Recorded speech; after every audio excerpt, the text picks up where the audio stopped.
Il était une fois une aiguille qui dit à une bobine de fil: Pourquoi avez-vous cet air, tout imbu de vous-même, toute pelotonnée, pour donner l'impression que vous valez quelque chose dans ce monde? Laissez-moi tranquille, madame. Vous laissez tranquille? Pourquoi donc? Parce que je vous dis que vos grands airs sont insupportables. Je le répète et le dirai de nouveau à chaque fois que cela me passera par la tête. Par la tête, madame? Vous n'êtes pas une épingle, madame, mais une aiguille. Les aiguilles n'ont pas de tête. Que peut-il bien vous faire, mon air? À chacun l'air que Dieu lui a donné. Mêlez-vous de vos affaires et ne vous occupez pas de celles des autres. Que vous êtes orgueilleuse. Oui, sans aucun doute. Mais pour quelle raison? Elle est bien bonne, parce que je couds. Les vêtements et les passementeries de notre maîtresse, qui est-ce qui les coud sinon moi? Vous? C'est la meilleure. C'est vous qui cousez? Vous semblez ignorer que c'est moi qui les couds, et moi seul. Vous percez le tissu, c'est tout. C'est moi qui couds, qui assemble les étoffes et qui donne de l'allure au volant.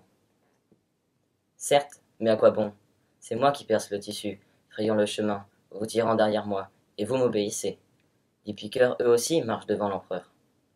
Êtes-vous un empereur? Mais il est vrai que vous jouez un rôle subalterne en me devançant. Vous indiquez le chemin, faisant un travail obscur et infime. C'est moi qui attache, qui assemble, qui unit. Elles en étaient là quand la couturière arriva chez la baronne. Je ne sais plus si j'ai dit que tout se passe chez une baronne, qui fait venir la modeste chez elle pour ne pas avoir à lui courir après. La couturière arriva, prit l'étoffe, prit l'aiguille, prit le fil, enfila le fil dans l'aiguille et commença à coudre.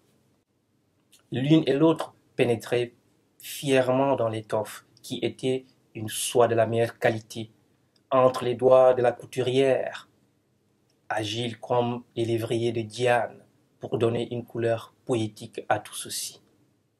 Et l'aiguille disait: Alors, madame, est-ce que vous vous obstinez à dire ce que vous disiez à l'instant?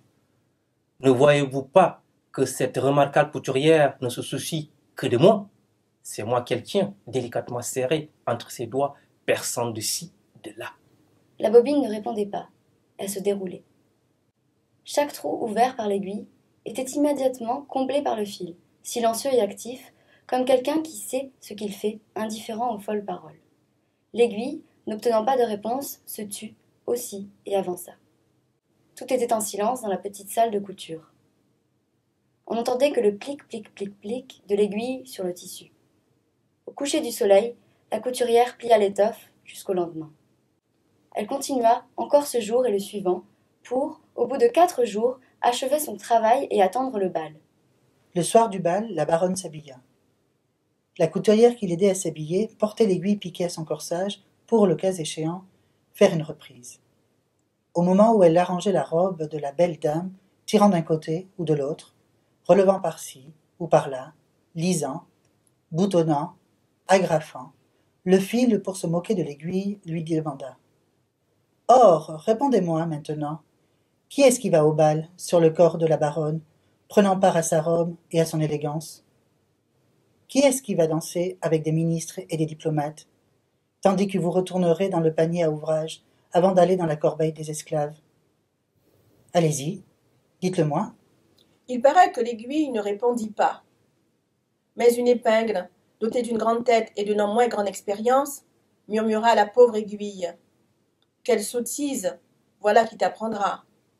Tu te lasses à lui ouvrir le chemin, et c'est elle qui va jouir de la vie, tandis que toi tu retourneras dans le panier à ouvrage.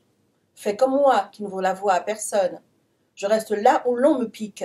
J'ai raconté cette histoire à un professeur de mélancolie, qui m'a répondu, en secouant la tête: Moi aussi, j'ai servi d'aiguille à du fil bien ordinaire.